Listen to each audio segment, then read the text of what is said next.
guys, welcome back to my YouTube channel. Thank you so much guys for tuning in to this channel. To all my subscribers, thank you so much guys.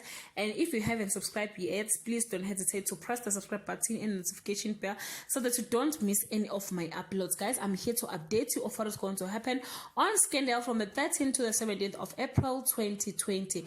Boniswa panics with more changes at Tebelanga, and DJ struggle to solve her work problem. Mthunzi gives Thembeka a lesson on deceiving her enemies, and Hlengiwe's new man is at the center of a commotion. Romeo gathers the evidence he needs to expose the person responsible for the Langa family downfall.